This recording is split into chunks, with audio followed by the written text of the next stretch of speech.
Thanks for making the Locked On Ole Miss podcast your first listen every day. We're free and available wherever you get your podcast, including YouTube. We're part of the Locked On Podcast Network, your team every single day. And this episode with Brian Smith and all episodes with Brian Smith is brought to you by LinkedIn. LinkedIn is the college recruiting sponsor across the Locked On Podcast Network. LinkedIn Jobs helps you find the qualified candidates you want to talk to faster. Post your job for free at linkedin.com/LockedOnCollege. Terms and conditions apply. Hello, I'm Stephen Willis. This is an extra edition of the Locked On Ole Miss podcast, and I'm here with Brian Smith, and we're going to be talking a little bit of high school recruiting. And Brian, the story that's on everybody's mind is it looks like Deuce Knight is going back to George County after a 3-game stint at Lipscomb. We saw him play against Saraland on ESPN. He got that game in his system. Now he's going to go back home. I don't know what to make about this whole situation. I haven't heard the specifics, but I was told that he told some of the college coaches recruiting him that this was coming. I don't think it's necessarily a football deal. It's just being away from where he's used to being. That would be my strong guess. I haven't spoken to Deuce lately, so I don't know. I'm going to kind of stay out of that regardless. That's a personal deal. But it's a long way to Nashville, Tennessee from southern Mississippi, and culturally in particular. Maybe he just missed his mom's cooking. I don't know what it is, but he's allegedly headed back home, and I don't know how that's going to work in the middle of the year, how the transfer rules work in the state of Mississippi. I don't know if he's eligible. Not a clue. But, yeah, he's headed out, so we'll see. Now, one interesting thing that I have, and one thought that I have, and this might be a completely irrelevant thing, so if it is, everybody disregard it, but is it a concern for colleges that him being homesick and wanting to get back to George County, that might be an issue for their school? I think that there probably is, but there's two categories here that you know well from working in this industry. It's rare to find quarterbacks like him, and B, especially ones with the grades and the mindset that he has. They're going to take a risk on a kid. It's going to be that one. So, I mean, his talent and the upside is so high. If he was an offensive guard, it might be a bigger deal, but he's a quarterback and an elite one that can run and throw. Just as a reminder to people that may not remember or anything that they may not know in general, he's such an athlete. He did a 41.9 vertical. This isn't just a quarterback. This is a freak of nature playing quarterback who's also very accurate. Teams are going to find a way to still recruit him, is my guess. So, I mean, that vertical for a sophomore in high school when he did that, Stephen, come on, man. That's rarefied air. So it could be interesting. Let's say he goes to Ole Miss or he goes to Auburn, someplace that is 5-6 hours away, and he just gets homesick. This could be a guy that ends up like finishing his career. Now, if he's really good, this isn't going to happen. Don't get me wrong. But maybe he goes down to transfers to LSU. Maybe LSU is the team to watch in this situation, that somebody is so high profile athletically. And that's relatively close to home. Obviously, you have the USAs and the USMs, but some stuff has to happen for him to fall to them. But heck, DeAndre Brown, way back in the 2000s, committed to USM. Oh, he was a 5-star player. Yeah, he went to Southern Miss, didn't he? Yeah, he blew out his knee in like a New Orleans bowl or something like that. But he was a dude before that injury. I remember he was a 6'5" receiver, if I remember, something like that. And he could move too.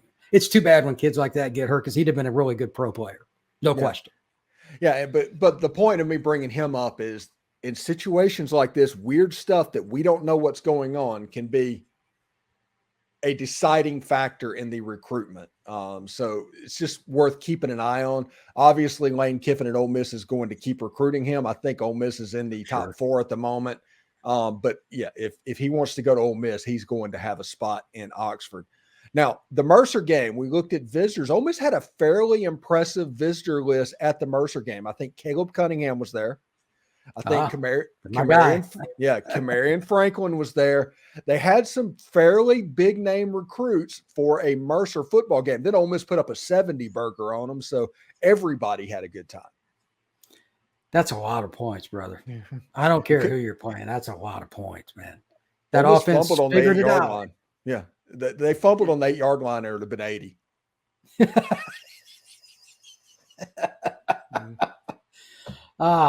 Who would you say surprised you from that game? Anybody in particular that stood out for Ole Miss for you that kind of like, I knew they were good, but not necessarily this good? Trey Harris, coming over from Louisiana Tech. I knew he was an all-conference CUSA guy at Louisiana Tech. Sure. I knew he was good, but I wasn't expecting 4 touchdowns even playing against Mercer. He looked like pre-injury Laquan Treadwell out there. The way he moved around, extremely physical, fluid movement. He looked good. He looked real good.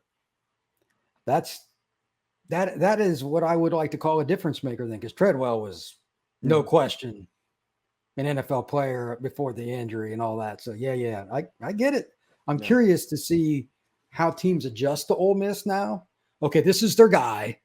When he's not in a bunch formation, whenever he's singled up, like teams doubling, what are they going to do? That's where the fun chess matches for me begin in college football, because there's a million ways you can play a guy like that. Maybe none of them are good, but you still got to pick something. So, and I'll be curious how Kiffin, as you know, is famous for taking his star receiver and moving him to different spots and somehow getting all that information. His playbook's probably not very small or very friendly, and making it accessible, and these kids figure it out. Kiffin's done a great job of that for years. Now that he's established himself, again, you said 4 touchdowns in one game. Steven, I don't care what league we're playing in, brother. That's a lot. It's going to be interesting to see what Kiffin does with him too. Yeah, it should be really good, because every team that plays Ole Miss this year, the first thing, the defensive coordinator, whenever they put on the Ole Miss film is, we have to stop number 4. We have to stop Quinshon Judkins. Sure. He can't beat us. So that means that Trey Harris is going to have relatively favorable looks. Jackson Dart. And this is the kicker, Brian. The starting tight end for Ole Miss, he's out until Alabama. Zachary Franklin, he'll be back maybe for Georgia Tech. So it's 2 more weapons. But Jordan Watkins and Trey Harris, they had big time days, and we'll see what happens today, I guess, as you're watching this, whenever they get down and play the Tulane Green Wave. Tulane's a dangerous team, and they got a hell of a quarterback. I just don't know if they have the defensive personnel to consistently match up unless they play from a lead. That first quarter for Tulane is very important. They're not going to have the same depth that Ole Miss does, but their handful of top guys are as good as anybody. Their staff has done a tremendous job. But Pratt in particular, I mean, that guy, he can spin it. So that could be one of the best games all weekend long, because a lot of people have no idea still how good Tulane can be. Matters if you got an NFL quarterback in your backfield, and he is, you can compete with anybody. That could be a great game. Yeah, to me, and I did a video earlier in the week. I was like, the 2 keys that Ole Miss needs to do, this is what you need to watch for, is first of all, if the defensive line gets pressure on Michael Pratt to where he can't go after the explosive plays. Correct. If you take away Tulane's explosives, there's nothing really offensively that'll scare you. And also figure out which of the coaches is kind of imposing their will in the fourth quarter. Is it Tulane that's playing at 50 plays a game pace, or is it Lane Kiffin that's playing at 75 plays a game pace? If it's Lane Kiffin, this is going to be a 3-4 touchdown win for Ole Miss. But if it's a slow game, it could be a one score game. Anything can happen. Yeah, I'm sure if he wins the toss, Kiffin's taking the ball. If they establish a lead early and change how Tulane has to play by halftime, it'll be really, really hard for Tulane's defense. I don't think they got enough depth. Yeah, I do expect Willie Fritz to kind of empty out the trick playbook in this game. This is their Super Bowl. It's a hard sellout. I think on GameTime.co, the cheapest price to get in is about $100 a ticket. Which for Tulane, that's a pretty has that happened in our lifetime? Yeah. I mean, it was like maybe Tommy Bowden and Rich Rod back in like 99 or 2000 and whatever that was. But even that was in the Super Bowl, and teams would go in and play Tulane, and it would turn into the other team's home game because everybody likes going to New Orleans. It's air conditioned. A vacation. There you go. Yeah. But now at Ullman Stadium, it's outdoors, 30,000 seats. It's going to be a loud, raucous environment. And if Tulane jumps on you, like you said, it could get difficult, and it could get difficult quick. Ask USC. They screwed around. They didn't take him serious, and they still had Caleb Williams. Look, he's real good. He's unbelievable. And they still didn't beat him. So, yeah, you screw around. Pratt and those guys can make a lot of things happen. But, again, if Ole Miss scores early, they get like a 10-point lead, like 17-7 after the first quarter. That'll be Katie bar to the door. Oh, by the way, before we get out of here, Caleb Williams came out and said today, and Caleb Williams says lots of stuff. He's really good at making news with sound bites. But he said if the team in the NFL, he does not like that team, he will go back to school. And in the age of NIL, whenever you're making a good bit of money, quarterbacks can do that. But Ole Miss plays USC, I think, to start the 2024 season. Is it here or is it way out west? I think it's in the Coliseum. I think. Well, it's either 24 or 25. It might be 25. I could be wrong on that one.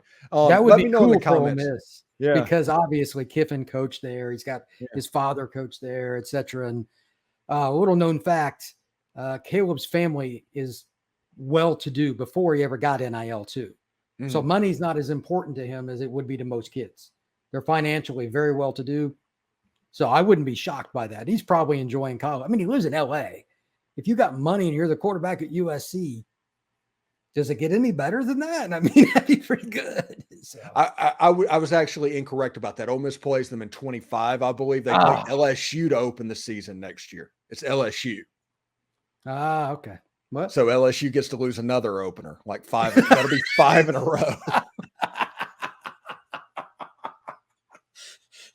row. Brian Kelly's had a rough week. Oh my goodness. That Florida State. Okay. What if Florida State's just a very good football team? Everybody wants to crown them as elite, but what if they're just a very good football team and LSU isn't what we thought they were? That means there's going to be a lot of psychiatrists making money within the state of Louisiana.